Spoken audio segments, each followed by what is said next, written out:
Welcome to the Holistic Psychiatry Podcast. I'm Courtney Brown Snyder, a physician and holistic adult and child psychiatrist. In this episode, I'll be talking about the limbic system and specifically limbic system dysfunction and what we can do about it. Our limbic system, commonly called the lizard brain, plays an important role in our safety. If it's overfunctioning, however, we can feel chronically unsafe. Previously, I discussed how the autonomic nervous system puts us into fight, flight, or shutdown when we feel threatened. The autonomic nervous system operates largely outside our brain. However, it communicates with our limbic system, which is in the brain. In this newsletter and podcast episode, I'll answer the following questions. What is the limbic system, specifically the amygdala, and how does it keep us safe? What symptoms and conditions occur when the amygdala is overfunctioning? What does the limbic system have to do with high immune reactivity, mast cell activation, multiple chemical sensitivity, and electromagnetic hypersensitivity? Are some of us born with an overactive amygdala? What can lead to limbic system dysfunction? How can we take advantage of neuroplasticity to address this dysfunction, feel safe in our bodies and environment, and become less reactive to food, chemicals, light, sounds, EMF, and other environmental inputs? What is the limbic system? The limbic system is a group of interconnected structures deep inside the brain and just above the brainstem that govern our emotions, motivation, sense of smell, and behavior. Evolutionarily, the limbic system is considered the oldest part of the human brain. It has been identified in fish, amphibians, reptiles, and early mammals. You'll hear it referred to as the lizard brain. The structures include the thalamus, hypothalamus, basal ganglia, cingulate gyrus, hippocampus, which consolidates short-term memory into long-term memory, and last, but certainly not least, the amygdala. The amygdala is the major processing center for emotions, especially fear, anxiety, and rage. It helps identify potential threats and trigger appropriate reactions such as the fight or flight response. It stores emotional memories, especially those related to fear and stress. It helps with social interactions and interpreting information about others. It's involved in learning by fear and is necessary for acquiring both active and passive avoidance of conditioned responses. And it assigns value to objects and activities, so it plays a major role in making judgments, including social, moral, and aesthetic judgments. So what is limbic system dysfunction? This is when neuronal pathways have been reinforced from repeated threatening inputs. What is perceived as threatening starts to become generalized. This can look like high anxiety or even obsessive-compulsive symptoms such as contamination fears, disordered eating, or body dysmorphia. It can also look like hypervigilance or being excessively alert to anything perceived as a threat. It can look like excessive fear related to one's symptoms, so someone getting triggered by their own symptoms, fear related to one's body, food, medications, supplements, environmental exposures such as chemicals, mold toxins, or EMF. Because of the interconnection between the central nervous system and our immune system, once someone has developed limbic system dysfunction, they can become hyperreactive to a wide range of stimuli, including light, sound, smells, food, supplements, medications, chemicals, and electromagnetic fields. As you can see, this becomes self-perpetuating. As a person has immune reactions, often in the form of what is called mast cell activation, with its wide range of symptoms, people can become more vigilant and avoidant to try to prevent symptoms.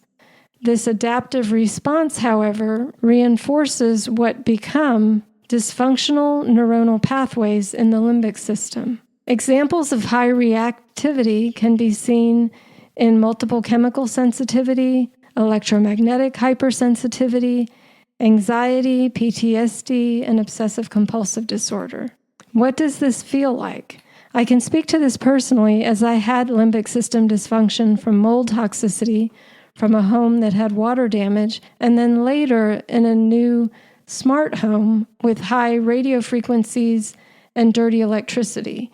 Even before I knew I had mold toxicity and was being exposed to mold, my thoughts repeatedly landed on themes around safety. I knew something was causing me to have severe fatigue and headaches, but I didn't know what. I shouldn't eat that. I shouldn't go there. I can't, I better not. I thought if I controlled things, I would be fine. Everything and everyone felt too much. It was hard to be with people. When our body feels threatened, we are not in rest, digest, and connect. It's difficult to be present. That's a problem because the less we connect with others, the more room in our minds for rumination and reinforcing those fear pathways. My symptoms of pain, fatigue, and anxiety caused by mold toxins and later EMF were helped and made worse by the limbic dysfunction that developed. If you've ever been limbic, as we say, you know it's all-consuming and exhausting, not just for you, but for your partner, spouse, children, or close friends. Can we be born wired for danger? RCCX is a gene module, so a cluster of genes that appears to be at the foundation of many psychiatric conditions and complex chronic health conditions, such as mast cell activation, chronic fatigue syndrome, chronic inflammatory response syndrome, and postural orthostatic tachycardia syndrome, or POTS. The RCCX gene module includes a gene for hypermobility, meaning being especially bendable or double-jointed. It also has a gene for 21-hydroxylase, which is involved in stress hormone pathways, and a gene related to our immune response and autoimmunity. So all three of these can be big players when it comes to chronic complex illness or even psychiatric conditions. Hypermobility is a red flag, but not a requirement. A weakness in 21-hydroxylase can result in higher androgens, so that would be things like testosterone and DHEA, in utero and thus impact the developing brain, specifically the amygdala. Studies have found that those with hypermobility have a larger than normal amygdala, which is fitting with RCCX theory. And I have a previous episode and newsletter on RCCX if you want to take a deeper dive into that. So the studies, again, have found that those with hypermobility have a larger than normal amygdala. This would suggest that many of us come into the world with an amygdala already on high alert. The disadvantage of the resulting global sensitivity is the greater potential for health consequences. However, there can also be advantages, including being highly intuitive, observant, creative, and empathic. Another seeming result of high androgen exposure in women and girls would be the development of a finger length ratio more typical of men. So this is where the ring finger is longer than the index finger when looking at the hands with the palm up. So perhaps the male finger length ratio in women and girls suggests a vulnerability to developing limbic system dysfunction. Now, this wouldn't be the case for everyone, but if it were present, it again could suggest a vulnerability. However, we can have a vulnerability and then not have later exposures that might unmask that. Neuroplasticity, friend or foe. Neuroplasticity is the incredible ability of our neurons to form new connections and modify the strength of existing connections. More simply put, it is the ability of our brain to rewire itself. These neuronal connections are driven by our experiences, thoughts, and behaviors. As you'll see, neuroplasticity can work against us and take us into or further into limbic system dysfunction, or it can help us find our way out.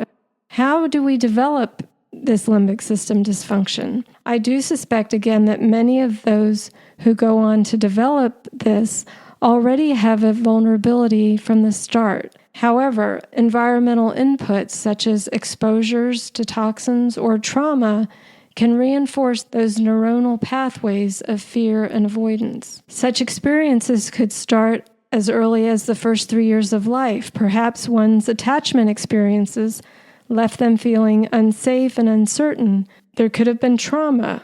Over time, toxins could have left the body feeling chronically threatened. We see this with biotoxins, especially from mold and Bartonella, but also with Lyme and other co-infections. We also see this with high EMF exposure and chemical exposures. Though we call it dysfunction, the dysfunction often leads people to their answers. Had I not been limbic, I probably wouldn't have found my answers, but once I did, I had to teach my brain and body how to feel safe again, perhaps even safe for the first time. Limbic system retraining. Just as pathways of fear and vigilance can get reinforced over time, so can pathways of safety and well-being. Limbic system retraining programs are structured programs with exercises, education, and support to help retrain the limbic system. They are incredibly helpful for most people, even those with an active threat, like mold toxins in the body. That doesn't mean that actual external threats don't need to be addressed. Just as I would not recommend someone stay in a traumatizing relationship, I also wouldn't recommend someone stay in an environment in which they are getting significant exposure to mold toxins. Limbic system retraining programs can be done at home online. Common ingredients include raising awareness of thoughts and triggers, interrupting those thoughts with or without particular movements, and a visualization or mood elevation. All of these require practice. The 3 programs that I have patients look into, and which we, those of us who treat complex illness, have the most experience with, are the Dynamic Neural Retraining System, or DNRS, the Gupta program, and Primal Trust. Though these vary somewhat, for example, DNRS is the most structured, Gupta brings in meditation, and Primal Trust brings in more vagal nerve interventions and trauma-informed practices, they are all very effective. It comes down to fit and which program the person feels most drawn to, and thus will be most inclined to do. While an hour a day may be recommended by the programs and may be most helpful, it does not have to be all or none.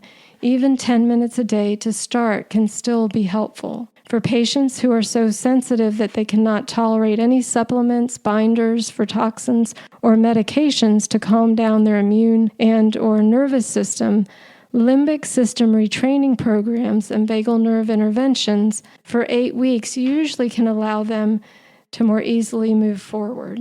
Again, because the immune and central nervous systems are so interconnected, as the limbic system calms down, so do mast cells, inflammation, immune reactivity, and many of the symptoms that they can cause.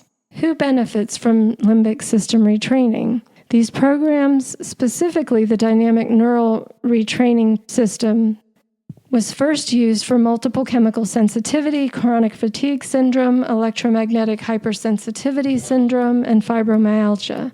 These programs have also been used for mast cell activation, chronic inflammatory response syndrome, mold toxicity, and other biotoxin illness, such as from Lyme and its co-infections, post-traumatic stress disorder, obsessive-compulsive disorder, and more generally, for those who have experienced physical, psychological, or emotional stress and trauma and who are now suffering from a chronic health condition, those with chronic depression and/or anxiety, and those with chronic pain.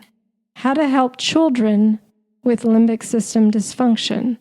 Older children and teens can benefit from limbic system retraining programs, can benefit from doing a limbic system retraining program with a parent.